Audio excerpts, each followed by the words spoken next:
islam.com. So And, he has his own blog. We bring people in that seem to be knowledgeable about Islam. I know why you're asking that, because he seems to be inconsistent with what he is I'm sorry, you claiming. cut off. I didn't hear.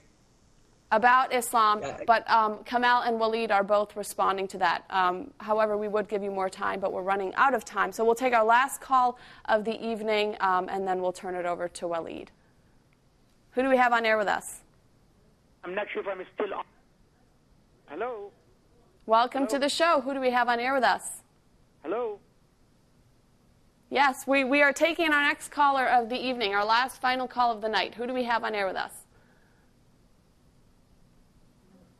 Hello? We must have lost that call. You know what? Actually, what I want to do now is sort of come to a conclusion of tonight's program, and I want to ask you, Waleed, with everything that we've been talking about this evening and Al-Qaeda in America and the West in general, do you still see, or do you see that there is a window of opportunity to prevent further catastrophe to the States and to the West, or is it too late? It's too late, because we have two apparatuses here. We have a terrorist apparatus, we have an apologist apparatus. The apologist apparatus is in the country. I think our friend here is one of the apologist apparatus, obviously a slick willy. He supports Council of American-Islamic Relations. He stated himself that Muslim converts in the Middle East, if they begin to fight against Sharia, then they should be punished. In other words, there is no position of dissident in these countries, in the Islamic countries. They should be punished. In fact, 111 Muslim scholars were given the opportunity to sign a Patriot Act of not killing converts. Faisal Abdul Rauf was one of them. None of them accepted to sign that Patriot Act, not allowing the killing of converts. So I think we have a slick willy just like the rest. I had hoped that he would be a peaceful Muslim. The Islamic Society of North America is infiltrated in this country. He is a member of the Islamic Society of North America. Of course, the Hamas thanked the Islamic Society of North America, Musa Abu Marzouk, for funding terrorism. The organization our guest belongs to does fund terrorism and is part of the terrorist apparatus. All the Islamic organizations in America are part of the terrorist apparatus. It's not only the explosive act, it is also the political act that we need to be aware of. And that's something that you won't hear on mainstream media, because as soon as somebody is to associate Islam with terrorism, all you get is Islamophobia. That's what they cry, CARE and other organizations, and the left side media. For example, I just want to show you a couple articles that just came out on how the media is portraying Islam from a non-Muslim's point of view. Are they really, I mean, do they know what Islam really teaches, or are they lying, or is there something else? They have a new, their latest Time magazine. Is America Islamophobic? Why? Because we try to understand what Islam really teaches. A mosque at ground zero, a test of tolerance. Are we tolerating, or are we a tolerating nation, or are we just, again, Islamophobic? Another article here, I think it's Newsweek. It's clear that we overreacted to 9/11. Why? If you read the article, simply because there has not been a second 9/11 to date. But does that mean that there isn't a second 9/11 coming soon to our country and to the West? Kamal, I want you to give us your final remarks, and then I'll turn it over to Brother Farhan, and then we will end our program this evening. It's really sad to me, when we see somebody is trying, our issue is not against Muslim. Our issue is against Islam itself, because somebody like Farhan is definitely, he is using deceptive stealth jihad to just bring about Islam as religion of peace, while his organization supported the Imam Faisal Abdul Rauf, and who is bringing the Cordoba Initiative, which is initially the Cordoba Initiative enslaved the Jews and the Christians and non-Muslim people in Spain, in Cordoba, and how they treated their prisoners, and how many hundreds of thousands were killed, and how they converted the churches and the synagogue to mosques.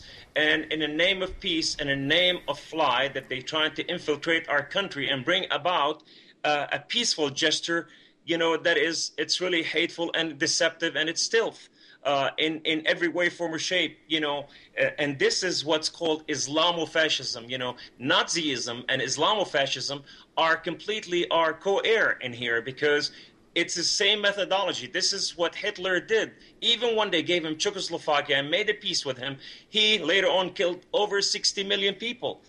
Islam, if we look at Islam itself, how many people have been murdered under the sword of Islam? There's over 300 million people been murdered by the sword of Islam. And this is McKinsey report. This is the Pew's report. This is CIA.gov. This is, Brother Farhan, I'm really surprised you don't understand all this. Maybe on purpose, or maybe you don't know. Either of those two. Farhan, did you have any final comments before we end the show?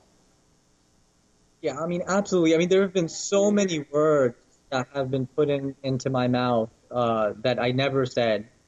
So many. I never even insinuated half of the things that he's accusing me of. So many accusations. I don't even know how to take some of the allegations that I'm sneaky and stuff like this, as if I have some type of agenda.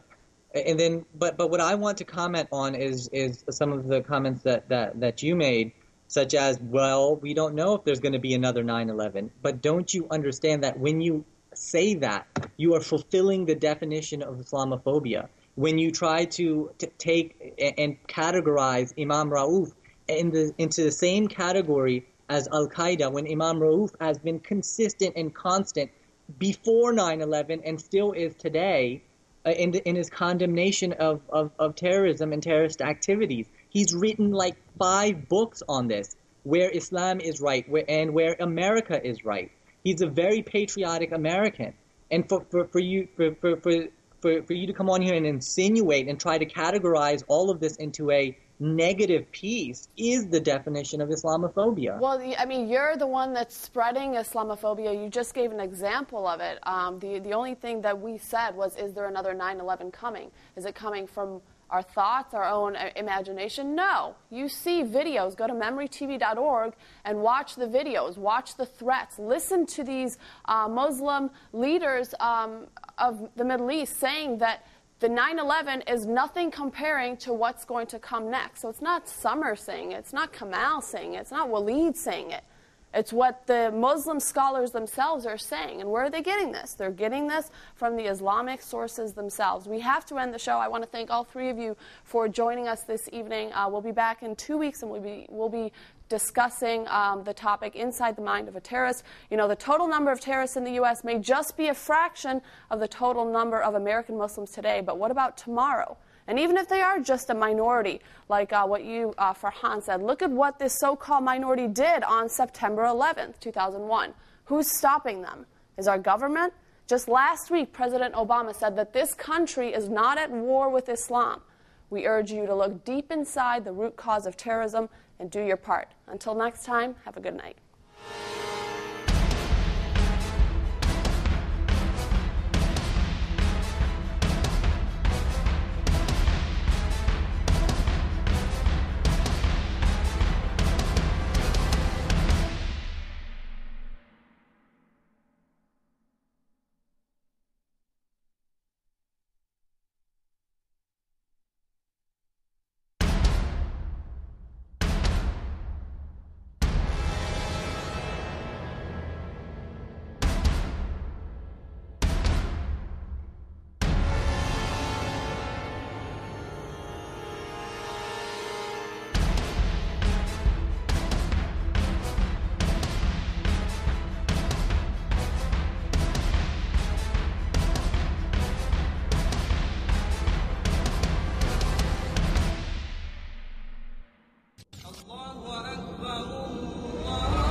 Jihad has come to America.